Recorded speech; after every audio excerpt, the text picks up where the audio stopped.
Hello, welcome back to my channel. আমি Oindrila, ওয়েনিটস little forest থেকে। তো আমি আজকে দেখাবো আমার এই বাগান এত সুন্দর হওয়ার পেছনের রাজ কী, গোপন তথ্যটা কী। সেটা হলো শীতে গাছের অমৃত খাবার এবং সারা বছরের সমস্ত গাছের প্রিয় খাবার সর্ষে খোলের জল। দেখছো এখানে, তোমরা দেখতেই পেয়েছো অলরেডি।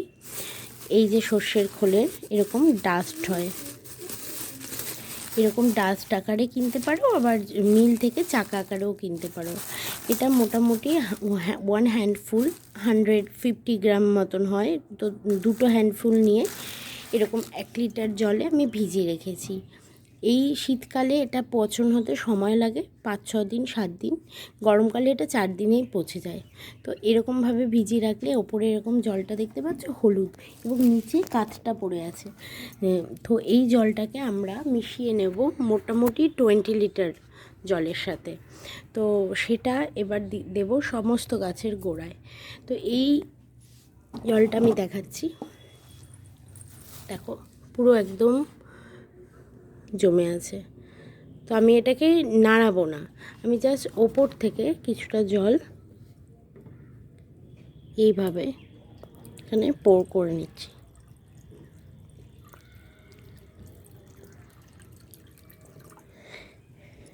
এবার নিচে এটা পড়ে থাকলো। এইটার মধ্যে আরেক হ্যান্ডফুল দিয়ে আমি আবার ভিজিয়ে দেবো 1 সপ্তাহের জন্য। শীতকালে একটু 5-6 দিন টাইম লাগে, গরমকালে এবার এটা, এবং এটাও তোমরা ডিরেক্টলিও দিতে পারো জলে মিশিয়ে। অনেকে ছেঁকে ইউজ করে, আমার যেহেতু ওপরে জলটা পিওর দেখা যাচ্ছিলো তাই আমি আর ছাঁকনির ইউজ করলাম না। যদি ঘুটিয়ে নাও বা ভাতের মাড়ের সাথে মিশিয়ে দাও, সেটাকে পচাও, তাহলে তোমরা ফিল্টার করে এরকম একটা ছাঁকনিতে ছেঁকে ইউজ করতে পারো। তো এরকম আমি এটা মিশিয়ে নিলাম। এটা দেখেছো তোমরা, দ্রবণটা দেখো খুবই পাতলা, হ্যাঁ খুবই পাতলা, যাতে আর গাছের কোনো ক্ষতি না হয়। অতিরিক্ত সারের ফলে কিন্তু অনেক গাছ মারা যায়, সেটা যেন না হয় সেদিকেও খেয়াল রাখতে হবে। এর সাথে আমি কিছুটা ফাঙ্গিসাইড ওয়াটার মিশিয়ে নিলাম। অনেক সময় সর্ষের খোল দিলে গাছের গোড়ায় একরকম সাদা সাদা একটা ফাঙ্গাস জন্মায়, সেটা যেন না হয় তাই এইভাবে আমি মিশিয়ে নিলাম। এবার এই পাতলা দ্রবণটা আমি প্রত্যেক গাছে এতটা পরিমাণ করে হাফ মাগ করে দিয়ে দেব। চলো নিচে এরকমভাবে মিশিয়ে নিলাম ভালো করে। এই অমৃত খাবারটাকে এবার গোলাপ গাছ সমস্ত গাছেই মোটামুটি যেন মাটিটা পুরো ভিজে যায় সেভাবে দিতে হবে। শীতের ফুল গাছে আপনারা পাতায় দেবেন না, সাইড দিয়ে দিয়ে দেবেন। কোনো গাছে ফুলের বার্ডসের উপর বা পাতার উপর দেবেন না, এভাবে টবের সাইড দিয়ে দিয়ে দেবেন। যদি দেখেন যে একটা মানে 1 মগ দেওয়ার পরেও ড্রাই থাকলো, তাহলে আরেকটু লাগবে, সেই বুঝে দিয়ে দেবেন।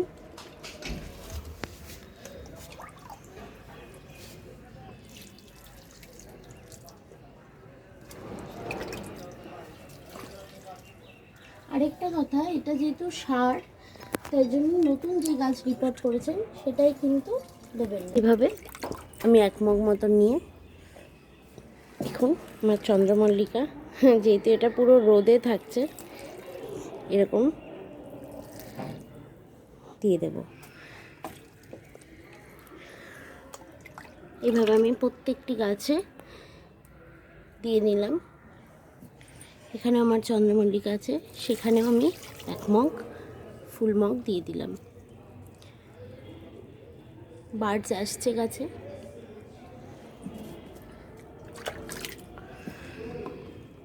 এখানে কিছু রজনীগন্ধার কন্দ বা বাল্ব দেওয়া হয়েছে।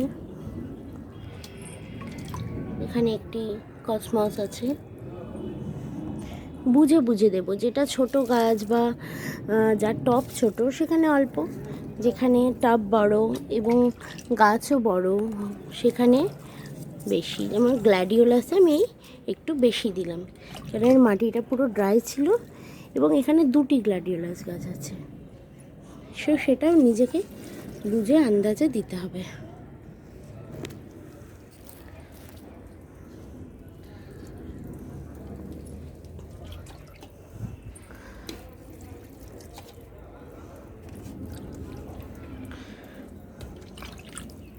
আমি এখানে কিছু সবজি লাগিয়েছি, আলু এবং পেঁয়াজ, সেগুলোতেও দিয়ে দিলাম।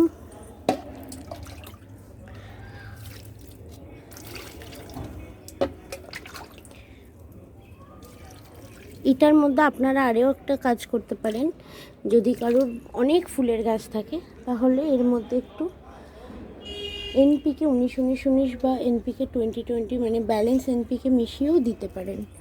আমার এই অর্কিডটাতেও আমি এটিই দেব।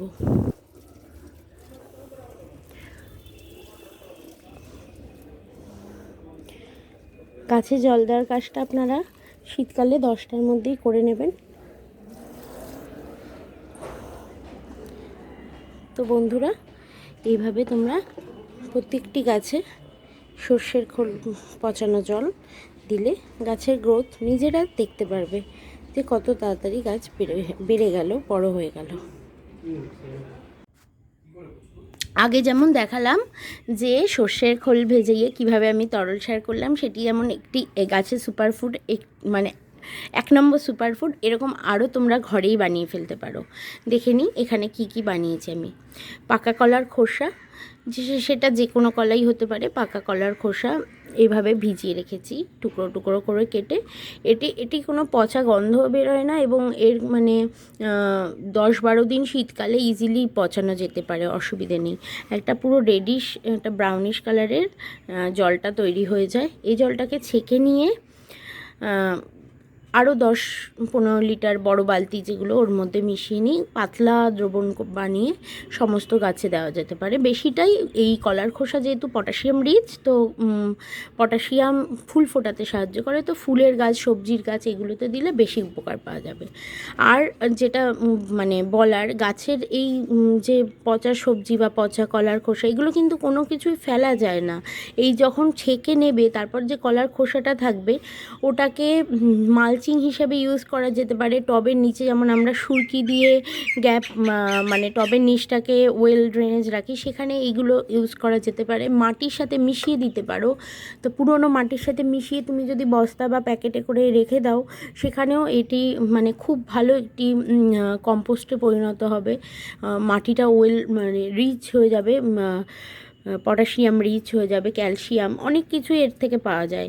অনুখাদ্য যেগুলো গাছের যেগুলো পুষ্টির জন্য লাগে সেগুলো, তো কোনোটাই ফেলা যাবে না। জলটা আমরা ইউজ করব এবং বাকি যে খোসাটা থাকবে সেটা আমরা ইউজ করব।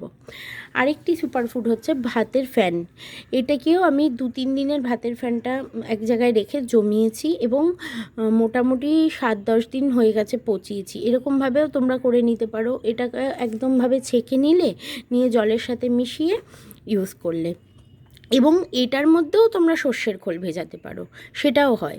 তো কোনো কিছুই ফেলা যাবে না। আরেকটি দেখাচ্ছি যেটি গাছের জন্য খুবই ভালো। এরকমভাবে গোবর বা শুকনো ঘুঁটে কালেক্ট করতেই পারো। এটা খুব সহজলভ্য। ঘরে যে গোয়ালা আসে বা বাড়িতে আশেপাশে গ্রাম পাড়ায় খোঁজ করলে পাওয়াই যাবে। তো এটাকে এরকম ছোট ছোট টুকরো করে নেবে। আমি একটু কিছুটা জল নিয়ে নিয়েছি এর মধ্যে।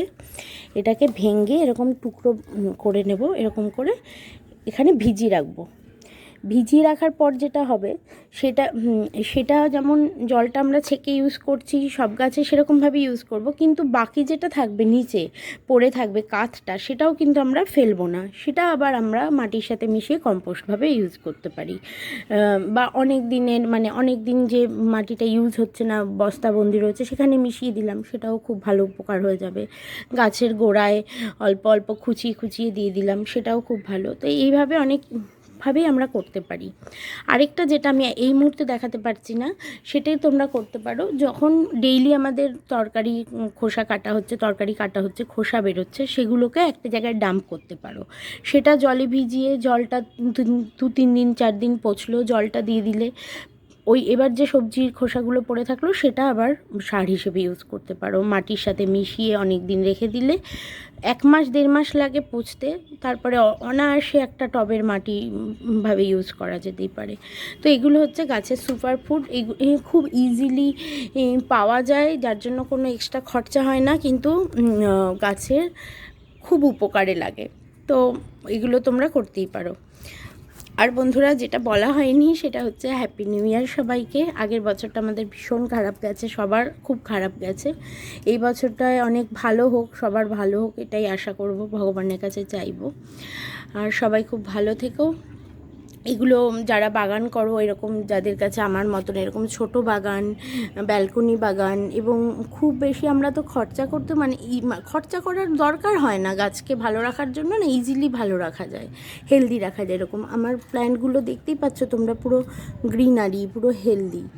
তো এরকম রাখার জন্য এরকম ঘরে তৈরি টোটকা, ঘরোয়া টোটকা এবং গাছের সুপার ফুডগুলো তোমরা ইউজ করতেই পারো। ঠিক আছে, আবার দেখা হবে অন্য দিন।